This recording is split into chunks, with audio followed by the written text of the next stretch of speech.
जीवनर महान सत्य ज्ञानी माने प्रकाश करती नाही एही चारि गूढ़ रहस्य।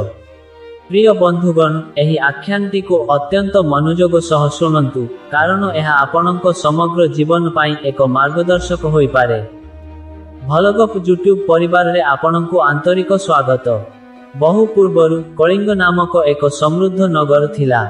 सेठारे जणे अति प्रतिष्ठित और धनी बणिक श्रीधर रहुथिले।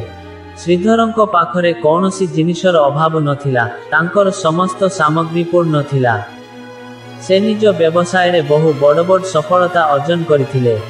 से जेउ वाणिज्य रे हाथ देउथिले सेथिरे विजय लाभ करिबा निश्चित थिला। से निज जीवन रे केबे हेले विफल होई नथिले।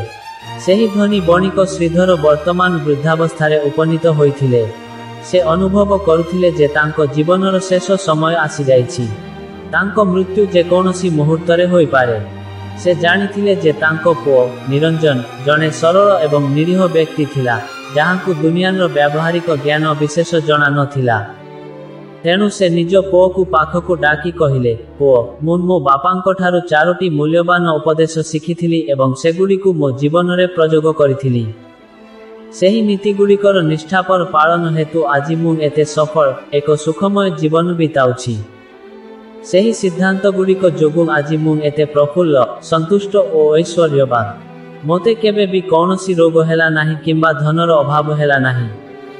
तुमे तो देखि पारुछ जे मु एही नगरर श्रेष्ठ धनाढ्य व्यक्ति, किंतु आज मो पाखरे जहा किछि अछि मु सेथिरे पूर्ण संतुष्ट और खुशी अछि। तेबे मु चाहुछि जे तुमे मोठारु मध्य अधिक उन्नति कर। तुमे आहुरी अधिक जश अर्जन कर, अधिक धन संग्रह कर, लोके तुम विषय रे जानंतु, तुमको सम्मान दियंतु। कारण आम समय किछि अलगा थिला और तुमर आगामी समय किछि अलगा हेबो। सेही बणिक श्रीधर निज पुओ निरंजन को आहुरी पाखकु डाकी कहिबाकु लागिले, पुओ, आज मु तुमको दुनियार सेही चारोटी महत्वपूर्ण रहस्य कहिबाकु जाउछि जहा मो बापा मोते प्रदान करिथिले एवं एही कारणरु मु आज एते सफल। जदि तुमे एही सबु सारगर्भक उपदेश को निज जीवन रे प्रयोग करिबो, निरंतर भावरे पालन करिबो, एगुड़िकर अनुसरण करिबो, तेबे तुमे मध्य निज जीवन रे प्रचुर धनी होई जिवो। निज जीवन को बहुत आनंद रे बिताइबो। एही नीति गुड़िकर पालन द्वारा ना तो तुमर परिवार रे कौनसी विपत्ति आसीब, ना तो तुम व्यवसाय रे केबे कौनसी समस्या उत्पन्न हेबो। एतिकी कही श्रीधर निज पुओ को चारोटी संक्षिप्त सूत्र कहिबा आरंभ कले। से कहिले, पुओ, सबुठारु प्रथम नियम हेउछि 1. कर्मस्थली को छाइरे जिबा एवं छाइरे आसीबा। 2. निज घर चारिपाखरे चर्मर बेढ़ा रखिबा। 3. सबुबेले आहार को मिठा करी खाइबा। 4. निज सहधर्मिणी को सबुबेले बांधी रखिबा। एतिकी कही श्रीधर वर्तमान निश्चिंत होई गले। से जानिथिले जे तांको पुओ निरंजन बहुत सरल। से निज बापांको कथा अवश्य मानिबो और एही चारोटी जाक सूत्र को निज जीवन रे प्रयोग करिबो एवं अनुकरण मध्य करिबो। किछि मास बीतीगला एवं तापरे दिने धनी बणिक श्रीधर परलोक गमन कले। निज पितांको मृत्यु परे निरंजन सेही चारोटी उपदेश को एक कागज रे लेखि रखिला जेपरि से भूली न जाए एवं सेही कथागुड़ी को से निज जीवन रे प्रयोग करिबाकु लागिला। सेही चारोटी सूत्रर अक्षरे अक्षरे पालन करिबाकु लागिला। प्रथम कथा जहा तार पिता ताकु कहिथिले, छाइरे जिबा और छाइरे आसीबा। तेणु से निज घर ठारू आरंभ करी निज दुकान पर्यंत सारा रास्ता रे एक बड़ छामुआ लगाई देला। कारण ता पाखरे बहुत संपत्ति थिला एवं ताकु केही अटकाइबा वाला भी नथिले। जेबे भी केही ताकु पचारुथिले जे शेषरे से एपरी काहेकि कला, तो से उत्तर रे केवल एतिकी कहूथिला जे मोर परम पूज्य पिता मोते एमिति करिबाकु आदेश देइछंती। एहा परे से निज पितांकर परवर्ती कथार अनुसरण कला। से निज घरर चारि कांथ को चमड़ा रे संपूर्ण भावरे ढांकी देला। कारण तार पिता ताकु चर्मर बेढ़ा रखिबा पाई कहिथिले। तार एही कार्य को नै आखपाखर लोके उग्र विरोध कले। सेमाने एही चमड़ार कांथ को भांगी देबा को उद्यम कले, किंतु केही भी तार किछि क्षति करि पारिले नाही। कारण ता पाखरे प्रचुर अर्थ थिला। तेणु कौनसी व्यक्ति तार अधिक समय पर्यंत विरोध करि पारिला नाही एवं से मध्य संकल्प करि सारिथिला जे से निज पितांकर सबु कथा को पूरा हृदयंगम सह मानिबो। तार पिता ताकु तृतीय कथा कहिथिले खाद्य को मिठा करी खाइबा। एही कारणरू से निज पत्नी को प्रतिदिन भोजन रे केवल मिठा पदार्थ ही तैयारी कराउथिला। केबे खीरी, केबे हालुआ तो केबे विभिन्न प्रकारर मिष्टान्न, सबु बेले एही सबु ही से आहार करुथिला। एवं तार पिता ताकु चतुर्थ कथा कहिथिले निज पत्नी को सबु बेले बांधी रखिबा। जेउ कारणरू से प्रतिदिन निज पत्नी को दौड़ी रे बांधी रखुथिला, जहा एक अमानुषिक कार्य थिला। एहीपरि किछि मास अतिबाहित हेला एवं देखु देखु एबे सेही निरंजनर जीवन धीरे धीरे विध्वंस हेबाकु लागिला। कारण से निज पितांकर सबु उपदेशर भूल अर्थ बाहर करिथिला एवं सेही अनुसारे तार अनुशीलन करुथिला। देखु देखु तार सेते बड़ व्यवसाय एबे ठप हेबाकु लागिला। तार दुकान रे ग्राहकंक संख्या ह्रास पाइबाकु लागिला। कारण जेतेबेले तार मन करुथिला सेतेबेले से दुकान जाउथिला एवं जेतेबेले तार मन करुथिला सेतेबेले से दुकानरू घरकु फेरी आसुथिला। तार निज बापांकर एही व्यवसाय रे मनोनिवेश नथिला। एही कारणरू तार सबु ग्राहक एबे ता उपरे विरक्त हेबाकु लागिले। तार सबु ग्राहक एकाठी होई सेही दुकान को परित्याग करी चली जाउथिले। एहीपरि तार संपूर्ण व्यवसाय एबे क्षतिग्रस्त होई जाइथिला। जेउ व्यवसाय को दंडायमान करिबारे तार पिता कठिन परिश्रम करी देइथिले, सेही व्यवसाय को से किछि मास मध्यरे संपूर्ण रूपे नष्ट करी देइथिला। एबे तार आय बहुत कम होई जाइथिला। जेउ कारणरू से बहुत दुर्दशारे रहुथिला, से बहुत चिंतित रहुथिला। एहा सहित से निज घर चारिपाखरे चमड़ार कांथ ठिया कराइथिला। सेही कारणरू आखपाखरे बहुत दुर्गंध खेली जाइथिला। तेणु जेउमाने तार पाखरे रहुथिले से समस्ते सेही घर छाड़ी अन्य केउठी निज नूतन बासस्थान तैयारी कले। किंतु एबे भी ताको बुझा पड़ु नथिला जे शेषरे एसबु हेउछि काहिंकी। से बहुत कष्टरे रहुथिला एवं से सबुबेले मिठा भोजन करुथिला, जेउ कारणरू तार शरीरर ओजन बहुत बढ़ी जाइथिला। एवं एही अत्यधिक मेदबहुलता कारणरू तार शरीर रे अनेक प्रकारर रोग बासस्थान करि नेइथिले। प्रतिदिन तार घर को वैद्य आसीबाकु लागिले। एही कारणरू एबे तार धन मध्य एही सबु जिनिसरे व्यय हेबाकु लागिला। एवं निज पितांकर चतुर्थ कथा से मानिथिला, ताहा थिला निज पत्नी को बांधी रखिबा, जहा जोगु तार पत्नी ता उपरे क्रोधित हेले एवं से घर छाड़ी निज बाप घर को फेरी गले। से निज पत्नी को बहुत अनुरोध कला, भड़ी की भड़ी उपाय कला, किंतु तार पत्नी प्रत्याख्यान कले। एवं सेमिति भी कौनसी स्त्री एपरी पुरुष सहित काहिंकी रहिबाकु चाहिबो जिए ताकु अहेतुक भावरे बिना कारण रे बांधी रखुथिबो। देखु देखु एबे सेही निरंजनर संपूर्ण जीवन ध्वंस होई जाइथिला। ना तो एबे ता पाखरे व्यवसाय थिला, नाही ऐश्वर्य, नाही तार पत्नी एवं नाही सेही संपर्कीय जिए धन पाई तार आखपाखरे घुरी बुलुथिले। एहा छड़ा एबे तार स्वास्थ्य मध्य ठीक रहु नथिला, जेउ कारणरू से बहुत व्यस्त रहुथिला, बहुत कष्टकर जीवन बिताउथिला। ताकु एसबु किछि बुझा पड़ु नथिला जे कोन हेउछि एवं काहिंकी हेउछि। एही सबु कथा को नहीं से बहुत मानसिक जंत्रणा रे रहुथिला एवं से मने मने कहूथिला, पिताश्री आपण तो मोर संपूर्ण जीवन बर्बाद करि देले। आपणकर सेही चारोटी असार उपदेश कारणरू आजि मो ठारू मोर सबु किछि अपहृत होई जाइछि।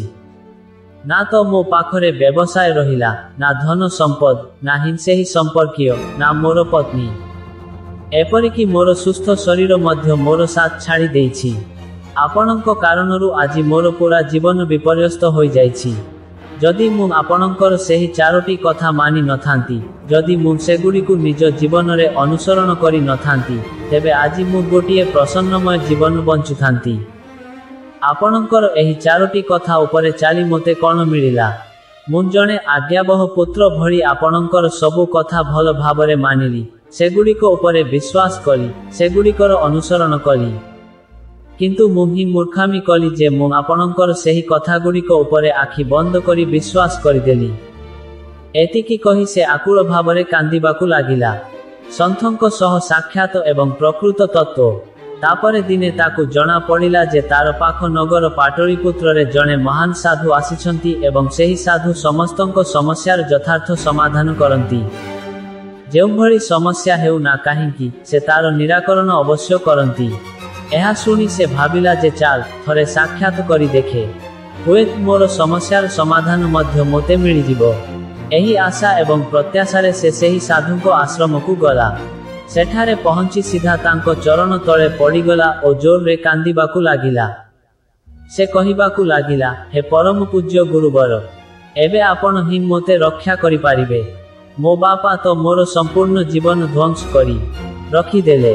ଆଜି ମୋର ଯାହା ବି ଶୋଚନୀୟ ସ୍ଥିତି ଅଛି, ସେ ସବୁ ମୋ ବାପାଙ୍କ କାରଣରୁ ହିଁ ଅଛି। ମୋ ବାପା ମୋତେ ଯେମିତି କହିଲେ, ମୁଁ ସେମିତି କଲି। ସବୁବେଳେ ଜଣେ ଭଲ ପୁଅ ଭଳି ତାଙ୍କର ସବୁ କଥା ମାନିଲି, ମୋର ସବୁ କର୍ତ୍ତବ୍ୟ ନିଭାଇଲି ଏବଂ ଦେଖନ୍ତୁ, ମୋ ବାପା ମୋ ସହିତ କ'ଣ କଲେ। ମରଣ ମୁହଁରେ ବି ସେ ମୋତେ ଭ୍ରାନ୍ତ ଉପଦେଶ ଦେଇଗଲେ ଏବଂ ତାର ପରିଣାମ ମୋତେ ଆଜି ଭୋଗିବାକୁ ପଡୁଛି। କାରଣ ମୁଁ ତାଙ୍କର ସବୁ କଥାକୁ ନିଜ ଜୀବନରେ ପ୍ରୟୋଗ କଲି, ସେଗୁଡ଼ିକର କଠୋର ଅନୁପାଳନ କଲି ଏବଂ ଦେଖନ୍ତୁ, ଆଜି ମୋ ସହିତ କ'ଣ ହୋଇଗଲା। ମୋର ତ ପୁରା ଜୀବନ ହିଁ ଉଜାଡ଼ିଗଲା। ମୁଁ ଏପର୍ଯ୍ୟନ୍ତ ଏହା ବୁଝିପାରିଲି ନାହିଁ ଯେ ମୋ ବାପା ମୋ ସହିତ ଏପରି କାହିଁକି କଲେ। କ'ଣ ମୁଁ ତାଙ୍କ ସହିତ କିଛି ଅନ୍ୟାୟ କରିଥିଲି?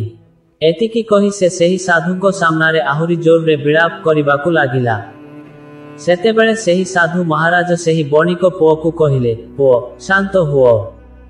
ପ୍ରଥମେ ମୋତେ ତୁମର ସବୁ କଥା ତ କୁହ, ଶେଷରେ ତୁମ ସହିତ କ'ଣ ହୋଇଛି? ତୁମେ ଏମିତି କାହିଁକି କାନ୍ଦୁଛ? ତୁମର ଏହି ବିପଦର ମୂଳ କାରଣ କ'ଣ?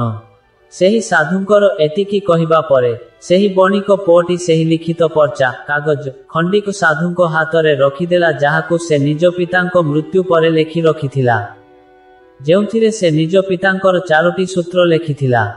ସେହି ସାଧୁ ସେହି ପର୍ଚ୍ଚିଟି ନେଲେ ଏବଂ ତାକୁ ପଢ଼ିବାରେ ଲାଗିଲେ ଏବଂ ସେ ଯେମିତି ତାହା ପଢ଼ିଲେ ତ ଜୋରରେ ହସିବାକୁ ଲାଗିଲେ ଏବଂ ସେ ସେହି ବଣିକ ପୁଅକୁ କହିଲେ, ତୁମେ କେତେ ବଡ଼ ଅଜ୍ଞାନ।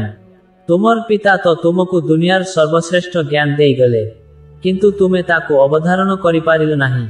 ତୁମେ ତାର ସଠିକ ଭାବରେ ପାଳନ କରିପାରିଲ ନାହିଁ ଏବଂ କହୁଛ ଯେ ତୁମର ପିତା ତୁମକୁ ଭୁଲ ମାର୍ଗ ଦେଖାଇଛନ୍ତି, ଭୁଲ ସନ୍ଦେଶ ଦେଇଛନ୍ତି। ତୁମର ପିତା ତ ତୁମର ପରୀକ୍ଷା ନେଉଥିଲେ ଯେ ତୁମେ ତାଙ୍କ କଥାକୁ ବୁଝିପାରୁଛ କି ନାହିଁ, ତୁମେ ତାଙ୍କ କଥାର ଯଥାର୍ଥ ଅର୍ଥ ବାହାର କରିପାରୁଛ କି ନାହିଁ।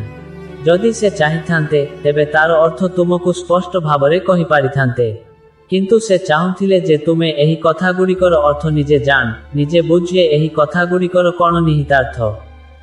କିନ୍ତୁ ଏବେ ତ ଏପରି ଲାଗୁଛି ଯେ ଯେମିତି ତୁମର ବିବେକ ପୂରାପୂରି ନଷ୍ଟ ହୋଇଯାଇଛି।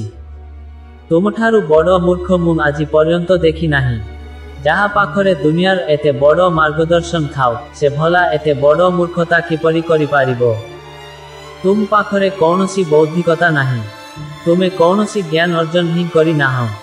ଯଦି ତୁମେ ଏହି କଥାଗୁଡ଼ିକର ସଠିକ ଅର୍ଥ ବୁଝି ଯାଇଥାନ୍ତ, ତେବେ ତୁମେ ବି ନିଜ ଜୀବନରେ ତୁମ ପିତାଙ୍କ ଭଳି ସଫଳ ହୋଇଥାନ୍ତ, ଖୁସି ଥାନ୍ତ ଏବଂ ତୁମର ଜୀବନ ସୁଖ ଶାନ୍ତିରେ ବିତୁଥାନ୍ତା। କିନ୍ତୁ ତୁମେ ଏତେ ବଡ଼ ମୂର୍ଖ ଯେ ତୁମେ ନିଜ ପିତାଙ୍କ କଥାର ଭୁଲ ଅର୍ଥ ବାହାର କରିଦେଲ। ସେହି କଥାଗୁଡ଼ିକର ଅର୍ଥ ବିଷୟରେ ତୁମେ ବିଚାର ହିଁ କଲ ନାହିଁ। ସେ ଯେମିତି କହିଲେ, ତୁମେ ସେମିତି କରିବା ଆରମ୍ଭ କରିଦେଲ। ଯଦି ତୁମକୁ ସେହି କଥାଗୁଡ଼ିକର ଅର୍ଥ ଜଣା ନ ପଡୁଥିଲା, ତେବେ ତୁମେ କୌଣସି ଜ୍ଞାନୀ ବ୍ୟକ୍ତିଙ୍କୁ ଭେଟି ପାରିଥାନ୍ତ। ତୁମେ ତାଙ୍କଠାରୁ ସେହି କଥାର ଅର୍ଥ ବୁଝି ପାରିଥାନ୍ତ। କିନ୍ତୁ ଯେମିତି ତୁମେ ନିଜ ପିତାଙ୍କର ଏହି କଥାଗୁଡ଼ିକୁ ବୁଝିଛ, ଏହାର ଅର୍ଥ ସେମିତି ନୁହେଁ। ଏହା ଉପରେ ସେହି ବଣିକର ପୁଅ କହିଲା, ହେ ଗୁରୁବର, ଆପଣ କ'ଣ କହିବାକୁ ଚାହୁଁଛନ୍ତି? କ'ଣ ମୁଁ ମୋ ବାପାଙ୍କ କଥାକୁ ଠିକ ଭାବରେ ବୁଝୁନାହିଁ? ଏବଂ ସେମିତି ବି ଏଥିରେ ବୁଝିବା ଭଳି କ'ଣ ଅଛି? ସେ ତ ସବୁକିଛି ସ୍ପଷ୍ଟ ଭାବରେ କହିଥିଲେ ଏବଂ ମୁଁ ସେଗୁଡ଼ିକୁ ନିଜ ଜୀବନରେ ସେହିପରି ପ୍ରୟୋଗ କଲି, ତେବେ ମୁଁ ଭୁଲ କ'ଣ କଲି? ଏହା ଉପରେ ଗୁରୁବର ଆଉ ଥରେ ହସିଲେ ଏବଂ ସେହି ବଣିକ ପୁଅକୁ କହିଲେ, ପୁଅ, ଏହି ଯେଉଁ କଥାଗୁଡ଼ିକ ଲେଖାଯାଇଛି, ତୁମେ ତାର ଗଭୀରତା ବୁଝିପାରିଲ ନାହିଁ। ଏହି କାରଣରୁ ତୁମେ ଏହି ଭୁଲ କରିଦେଲ ଏବଂ ଏହି କାରଣରୁ ତୁମେ ନିଜର ସମ୍ପୂର୍ଣ୍ଣ ଜୀବନ ନଷ୍ଟ କରିଦେଲ। କିନ୍ତୁ ଏବେ ବି କିଛି ବିଗିଡ଼ି ନାହିଁ। ଏବେ ବି ତୁମ ପାଖରେ ବହୁତ ସମୟ ଅଛି। ଯଦି ତୁମେ ଚାହିଁବ, ତେବେ ଏବେଠାରୁ ପରିଶ୍ରମ କରି ମଧ୍ୟ ତୁମେ ନିଜ ଜୀବନରେ ଆଉ ଥରେ ସେହି ଖୁସି ଓ ସମୃଦ୍ଧି ସବୁକିଛି ପୁନଃ ପ୍ରାପ୍ତ କରିପାରିବ। ଏହା ଉପରେ ସେହି ବଣିକ ପୁଅ କହିଲା, ଯଥା ଆଜ୍ଞା। ଦୟାକରି ମୋତେ ସେହି 4ଟି କଥାର ଅର୍ଥ ବୁଝାନ୍ତୁ। ଶେଷରେ ସେହି 4ଟି କଥାର କ'ଣ ପ୍ରକୃତ ମର୍ମ? ଏହା ଉପରେ ସାଧୁ ବଣିକ ପୁଅକୁ କହିଲେ, କର୍ମସ୍ଥଳୀକୁ ଛାଇରେ ଯିବା ଓ ଛାଇରେ ଆସିବା। तुमर पिता तुमको कहिथिले कामरे छाइरे जिबा एवं छाइरे आसीबा। एहार अर्थ एहा जे सूर्य उदय हेबा पूर्वरु ही तुमे दुकान रे पहुंची जाओ एवं सूर्यास्त हेबा परे ही तुमे घर को फेरी आस, जहा फल रे तुमको दुकान रे अधिकरु अधिक कार्य समय मिली पारिबो। तुमे सेही काम को भल भाबरे बुझी पारिबो, सेही काम को भल भाबरे करि पारिबो, सेही काम को विकास करिबारे तुमे निज बुद्धि प्रयोग करि पारिबो एवं तुमे निज काम रे उन्नति करि पारिबो। किंतु तुमे तो एहार भूल अर्थ बाहर करि देलो। तुमे तो निज घर ठारू आरंभ करी दुकान पर्यंत एक एपरी टेंट लगाई देल जहा द्वारा तुमे छाइरे आसी पारिबो एवं छाइरे जाई पारिबो।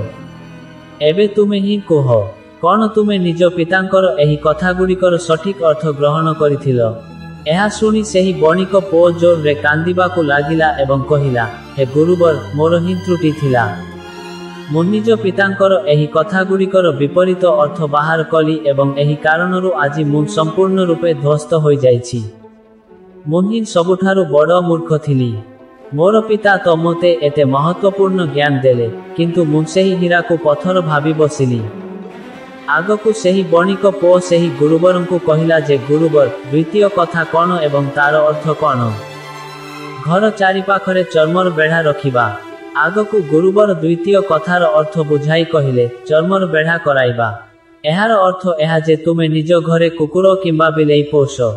जेतेबेले तुमे निज घरे कुकुर बिलेई पोषिब तेबे एहा तुम घरर चतुर्पार्श्व को सुरक्षा करिबो, जहा फल रे तुमर धन संपद पूर्ण भावरे निरापद रहिबो एवं तुमे निश्चिंत होई दुकान उपरे मन लगाई पारिबो, निश्चिंत होई दुकानर कामगुड़ी को बुझी पारिबो एवं उन्नति करि पारिबो। एहा छड़ा तुम मनरे केबे एही भय मध्य रहिबो नाही जे केउठी केही चोर आसी मोर संपत्ति न चोराई नेउ। चर्मर बेढ़ा कराइबार असली मतलब एहा, किंतु तुमे तो चर्मर बेढ़ा कराइबार अर्थ किछि अलगा ही बाहर करिदेलो। तुमे तो निज घरर दुई कांथ को चमड़ारे संपूर्ण रूपे लेपन करिदेलो, जेउ कारणरु आखपाखरे दुर्गंध व्यापी गला। तुमर आखपाखर पड़ोसी मध्य निज घर छाड़ी केउठी अन्यत्र चाली गले। एपरिकी तुमर बंधु तुमर संपर्कीय मध्य सेही गंध कारणरु तुम घर को आसीबाकु संकोच कले। एवं एबे अवस्था एपरि होइछि जे ना तो तुम घर को केही आसुछंती ना केही जाउछंती। एवं एही कारणरु लोके तुमको घृणा करिबाकु लागिले एवं तुमर बर्बादीर एहा मध्य गोटिए कारण। सबुबेले आहार को मिठा करी खाइबा। आगकु बणिक पुओ कहिला, हे गुरुवर एसबु तो ठीक अछि, किंतु एही खाद्य को मिठा करी खाइबा एहार मध्य किछि अलगा अर्थ अछि कि? कौन मु एहार मध्य अर्थ भूल बाहर करिछि? मु तो मो पितांक कथा अनुसारे ही प्रतिदिन मिठा खाइली एवं आज देखंतु मोर शरीर केते भारी होई जाइछि, जेउ कारणरु मोते अनेक प्रकारर रोग आक्रांत करि रहिछंती।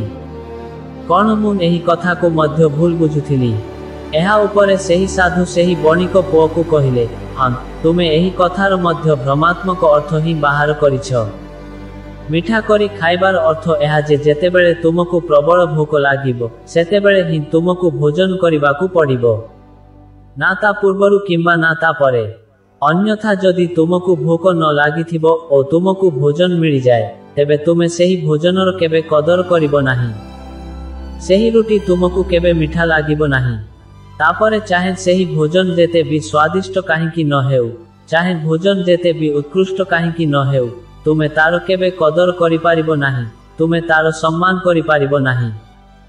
किंतु जेतेबेले जणे व्यक्ति को प्रबल भोक लागि थाए तेबे सेही समय रे जेतेबेले से भोजन करे तेबे ताहा ता पाई एक अमृत समान होई थाए। एवं सेहीठारे जेतेबेले कौनसी व्यक्ति को भोक न लागि थाए एवं एपरि समय रे से भोजन करे तेबे ताहा ता पाई विष समान, ताहा ताकु बहुत क्षति पहुंचाई पारे। किंतु तुमे तो एहार मध्य भूल अर्थ बाहर करिथिलो।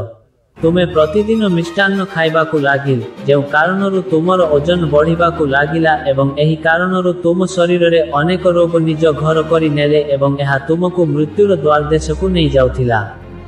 तेणु आजिठारु जेतेबेले भी तुमको प्रबल भोक लागिबो सेतेबेले ही भोजन करिबा तुम पाई अत्यधिक हितकर हेबो एवं तुमर एही शरीर को सबुबेले निरोगी करिबारे तुमर सहाय्य करिबो। एवं जेतेबेले तुमको भोजनर आवश्यकता नथिबो, तुमको भोक न लागिथिबो, एपरि समय रे भोजन केबे न करिबा। ଏହା ତୁମ ପାଇଁ ବହୁତ ହାନିକାରକ ସାବ୍ୟସ୍ତ ହେବ ଏବଂ ଏହା ହିଁ ତୁମର ତୃତୀୟ ଭୁଲ ଥିଲା ଯେଉଁ କାରଣରୁ ତୁମର ପୁରା ଜୀବନ ବର୍ବାଦ ହେଉଥିଲା। ନିଜ ସହଧର୍ମିଣୀଙ୍କୁ ସବୁବେଳେ ବାନ୍ଧି ରଖିବା। ଆଗକୁ ବଣିକ ପୁଅ କହିଲା, ଚତୁର୍ଥ କଥା ତ ପୁରାପୁରି ସ୍ପଷ୍ଟ ଲେଖାଯାଇଛି, ନିଜ ପତ୍ନୀକୁ ସବୁବେଳେ ବାନ୍ଧି ରଖିବା। ତେବେ ଏହାର ଅର୍ଥ ମଧ୍ୟ କିଛି ଅଲଗା ଅଛି କି? କ'ଣ ମୁଁ ଏହାର ମଧ୍ୟ ଭୁଲ ଅର୍ଥ ବାହାର କରିଛି? ଏହା ଉପରେ ସାଧୁ କହିଲେ, ପ୍ରକୃତ ଅର୍ଥ ତ ଏହା ଯେ ଯେତେବେଳେ ବି ତୁମ ଦୁହିଁଙ୍କ ଭିତରେ କୌଣସି ମତଭେଦ ହୋଇଯାଏ, କିଛି ଛୋଟକାଟିଆ କଳହ ହୋଇଯାଏ, ତେବେ ତୁମେ ନିଜ ପତ୍ନୀ ଉପରେ ହାତ ଛାଡ଼ିବ ନାହିଁ। ଯେପର୍ଯ୍ୟନ୍ତ ଜଣେ ସ୍ତ୍ରୀର ସ୍ୱାମୀ ତା ସହିତ ପ୍ରେମପୂର୍ଣ୍ଣ ସମ୍ପର୍କରେ ବନ୍ଧା ହୋଇଥାଏ, ତେବେ ସେ ନିଜ ସମ୍ପର୍କରେ ସୁଦୃଢ଼ ହୋଇଯାଏ ଏବଂ ସେ ନିଜ ସମ୍ପର୍କକୁ ପୂର୍ଣ୍ଣ ଭାବରେ ନିଭାଇବାର ସବୁ ସମ୍ଭବ ପ୍ରୟାସ କରେ। ଏବଂ ଏପରି ସମୟରେ ଯଦି ତୁମ ଭିତରେ କିଛି କଳହ ହୋଇଯାଏ, କିଛି ଭୁଲ ହୋଇଯାଏ ଏବଂ ଏପରି ସମୟରେ ତୁମେ ସେହି ସ୍ତ୍ରୀର ସାଥ ନ ଛାଡ଼, ତେବେ ସେ ତୁମକୁ ଛାଡ଼ି କେବେ ଯିବ ନାହିଁ। କିନ୍ତୁ ଏହାର ଅର୍ଥ ଏହା ବି ନୁହେଁ ଯେ ତୁମେ ନିଜ ପତ୍ନୀ ଉପରେ ଅତ୍ୟାଚାର କର। ବରଂ ତୁମର ପିତା ଏଠାରେ କହିବାକୁ ଚାହୁଁଥିଲେ ଯେ ଯିଏ ବି କୌଣସି ବ୍ୟକ୍ତି ତୁମ ସହିତ କୌଣସି ସମ୍ବନ୍ଧରେ ଯୋଡ଼ି ହୋଇଛି, ତାକୁ ନିଜ ସମ୍ପର୍କରେ ଏହିପରି ଭାବରେ ବାନ୍ଧି ରଖ ଯେ ସେ ତୁମ ସହିତ ଝଗଡ଼ା ଓ କଳହ ପରେ ବି କ୍ଷତି ପହଞ୍ଚାଇ ନ ପାରୁ, ସେ ତୁମ ସହିତ କିଛି ଅନିଷ୍ଟ ନ କରିପାରୁ ଏବଂ ତୁମର ଦୁରୁପଯୋଗ ନ କରିପାରୁ। ନିଜ ସମ୍ପର୍କକୁ ସବୁବେଳେ ଯୋଡ଼ି ରଖିବା, ସେଗୁଡ଼ିକୁ ଅବହେଳା ନ କରିବା, ନଚେତ୍ ସେଗୁଡ଼ିକ ତୁମ ହାତରୁ ଖସିଯିବ। ଏବଂ ଆମ ମଧ୍ୟରୁ ଅଧିକାଂଶ ଲୋକ ନିଜ ଜୀବନରେ ଏହି ଭୁଲ କରନ୍ତି ଏବଂ ନିଜ ନୂଆ ସମ୍ପର୍କକୁ କେବେ ପ୍ରାଧାନ୍ୟ ଦିଅନ୍ତି ନାହିଁ, ଯେଉଁ କାରଣରୁ ତାଙ୍କର ସମ୍ପର୍କ ସେତେ ମଜବୁତ ହୋଇପାରେ ନାହିଁ ଏବଂ ଏହି କାରଣରୁ ସେମାନେ ନିଜ ସମ୍ପର୍କ ହରାଇ ବସନ୍ତି। ଏବଂ ଏହି ଭୁଲ ତୁମେ ମଧ୍ୟ କଲ। ତୁମେ ତ ନିଜ ପତ୍ନୀଙ୍କୁ ବନ୍ଧନରେ ରଖିଥିଲ, ତେବେ ସେ ଭଲା ତୁମକୁ କିପରି କ୍ଷମା କରିପାରିବେ? ଏବଂ ଏହା ହିଁ କାରଣ ଯେ ସେ ତୁମକୁ ଛାଡ଼ି ଚାଲିଗଲେ। ତୁମେ ଯାହା ନିଜ ପତ୍ନୀଙ୍କ ସହିତ କଲ, ତାହା ଅକ୍ଷମଣୀୟ। କିନ୍ତୁ ତୁମକୁ ନିଜ ପତ୍ନୀଙ୍କଠାରୁ କ୍ଷମା ପ୍ରାର୍ଥନା କରିବା ଉଚିତ, କାରଣ ତୁମେ ଭୁଲ କରିଛ। ତେଣୁ ଯାଅ ଏବଂ ନିଜ ପତ୍ନୀଙ୍କଠାରୁ କ୍ଷମା ମାଗ, ତାଙ୍କୁ ପୁଣି ଘରକୁ ଫେରାଇ ଆଣ। ଏବଂ ଏହା ହିଁ ସେହି ଚାରୋଟି କଥା ଥିଲା ଯାହା ତୁମର ପିତା ତୁମକୁ ଅନ୍ତର୍ନିହିତ ଭାବରେ ବୁଝାଇବାର ପ୍ରୟାସ କରିଥିଲେ। କିନ୍ତୁ ତୁମେ ଏହି ସବୁ କଥାର ଭୁଲ ଅର୍ଥ ବାହାର କଲ ଏବଂ ଏହି କାରଣରୁ ତୁମେ ସମ୍ପୂର୍ଣ୍ଣ ରୂପେ ବର୍ବାଦ ହୋଇଗଲ। କିନ୍ତୁ ଏବେ ବି ତୁମ ପାଖରେ ବହୁତ ସମୟ ଅଛି।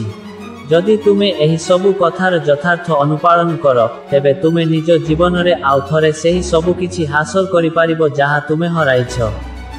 ଏହି ସବୁ କଥା ଆମ ଜୀବନର ପୁରା ସମସ୍ୟାଗୁଡ଼ିକର ମୂଳ ସମାଧାନ। ତୁମେ ଯେକୌଣସି ଭାବରେ ଏଗୁଡ଼ିକୁ ଦେଖିପାରିବ। ଯଦି ତୁମେ ସଫଳ ହେବାକୁ ଚାହୁଁଛ, ତେବେ ତୁମକୁ କଠିନ ପରିଶ୍ରମ କରିବାକୁ ହିଁ ପଡ଼ିବ। ସୂର୍ଯ୍ୟ ବାହାରିବା ପୂର୍ବରୁ ତୁମକୁ ନିଜ ଘରୁ ବାହାରିବାକୁ ପଡ଼ିବ ଏବଂ ସବୁବେଳେ ସୂର୍ଯ୍ୟ ବୁଡ଼ିବା ପରେ ହିଁ ତୁମକୁ ଘରକୁ ଫେରିବାକୁ ପଡ଼ିବ, ଯାହା ଫଳରେ ଧନ ସମ୍ପତ୍ତିକୁ କେହି ତୁମ ଠାରୁ ଛଡ଼ାଇ ନ ନେଉ। ତୁମକୁ ନିଜ ସମ୍ପର୍କକୁ କିଛି ଏହିପରି ଭାବରେ ବାନ୍ଧି ରଖିବାକୁ ପଡ଼ିବ ଯେ ଯେପରି ସେହି ସମ୍ପର୍କ ତୁମକୁ ଅସୁବିଧା ନ କରୁ, ତୁମକୁ କଷ୍ଟ ନ ପହଞ୍ଚାଉ, ତୁମର ଫାଇଦା ନ ଉଠାଉ ଏବଂ ସବୁବେଳେ ଏକ ଉତ୍ତମ ଓ ସ୍ୱାସ୍ଥ୍ୟକର ଭୋଜନ କରିବା ଯେତେବେଳେ ତୁମକୁ ଭୋକ ଲାଗିଥାଏ, ଯାହା ଫଳରେ ତୁମକୁ ଯେଉଁ ଜୀବନ ମିଳିଛି, ତୁମେ ତାକୁ ଖୁସି ଖୁସିରେ ବଞ୍ଚିପାରିବ। ଏବଂ ନିଜ ସମ୍ପର୍କକୁ ସବୁବେଳେ ଯତ୍ନରେ ରଖିବା, ସେଗୁଡ଼ିକୁ ଅବହେଳା ନ କରିବା, ଅନ୍ୟଥା ସେଗୁଡ଼ିକ ତୁମ ହାତରୁ ଖସିଯିବ। ଏବଂ ନିଜ ଘରେ ଅବଶ୍ୟ ହିଁ କୁକୁର କିମ୍ବା ବିଲେଇକୁ ନିଶ୍ଚୟ ପୋଷିବା, ଯାହା ଫଳରେ ତୁମର ଧନ ସବୁବେଳେ ସୁରକ୍ଷିତ ରହିବ। ଏହି ସବୁ କଥାର ନିଜ ଜୀବନରେ ଅନୁସରଣ କରିବା ପରେ ତୁମେ ନିଜ ଜୀବନରେ ସବୁକିଛି ଆଉ ଥରେ ପାଇପାରିବ ଯାହା ତୁମେ ଆଜି ପର୍ଯ୍ୟନ୍ତ ହରାଇଛ। ଏବଂ ହୋଇପାରେ ଯେ ତୁମେ ଏହାଠାରୁ ମଧ୍ୟ ଅଧିକ ଉନ୍ନତି କରିପାରିବ, ଏହାଠାରୁ ମଧ୍ୟ ଅଧିକ ସମୃଦ୍ଧି ପାଇପାରିବ, ନିଜ ଜୀବନକୁ ପ୍ରଫୁଲ୍ଲ ଓ ସୁଖମୟ କରିପାରିବ। ଏତିକି କହି ସେହି ସାଧୁ ମୌନ ହୋଇଗଲେ ଏବଂ ନିରଞ୍ଜନ ମଧ୍ୟ ନିଜର ସବୁ ଭୁଲ ହୃଦୟଙ୍ଗମ କରି ଯାଇଥିଲା। ସେ ସେହି ଗୁରୁଙ୍କୁ ସମ୍ମାନପୂର୍ବକ ପ୍ରଣାମ କଲା ଏବଂ ପୁଣି ନିଜ ଘରକୁ ଫେରିଗଲା। ସେ ସେହି ସବୁ ଚାରୋଟି କଥାକୁ ନିଜ ଜୀବନରେ ପ୍ରୟୋଗ କଲା, ସେଗୁଡ଼ିକର ସଠିକ୍ ଅନୁପାଳନ କଲା। ତାପରେ ତାର ଜୀବନରେ ସକାରାତ୍ମକ ପରିବର୍ତ୍ତନ ଦେଖାଯିବାକୁ ଲାଗିଲା। ସେ ଆଉ ଥରେ ନିଜ ବ୍ୟବସାୟକୁ ସୁଦୃଢ଼ କରିବାରେ ସଫଳ ହେଲା। ସେ ଆଉ ଥରେ ନିଜ ପତ୍ନୀକୁ ଘରକୁ ଆଣିବାରେ ସଫଳ ହେଲା ଏବଂ ଦେଖୁ ଦେଖୁ ତାର ଜୀବନ ଶାନ୍ତିପୂର୍ଣ୍ଣ ଓ ଆନନ୍ଦମୟ ହୋଇଯାଇଥିଲା। ତେବେ ମିତ୍ରଗଣ, ମୋତେ ଆଶା ଅଛି ଯେ ଆପଣଙ୍କୁ ଏହି ଆଜିର ବାର୍ତ୍ତାମୂଳକ କାହାଣୀ ପସନ୍ଦ ଆସିଥିବ ଏବଂ ଆପଣ ଏଥିରୁ କିଛି ଶିକ୍ଷା ଗ୍ରହଣ କରିଥିବେ। କାହାଣୀ ବିଷୟରେ ନିଜର ଅଭିମତ ଆପଣ ଆମକୁ ତଳେ ଟିକା ବକ୍ସରେ ଟିକା କରି କହିପାରିବେ। ଯିବା ପୂର୍ବରୁ ଭିଡିଓକୁ ପସନ୍ଦ କରନ୍ତୁ ଏବଂ ଚ୍ୟାନେଲକୁ ଅବଶ୍ୟ ଫଲୋ କରନ୍ତୁ। ତେବେ ଚାଲନ୍ତୁ ଆଉ ଏକ ନୂତନ ଆଖ୍ୟାନରେ ଭେଟ ହେବା। ସେପର୍ଯ୍ୟନ୍ତ ନିଜର ଯତ୍ନ ରଖନ୍ତୁ। ଧନ୍ୟବାଦ ଏବଂ ଶୁଭକାମନା।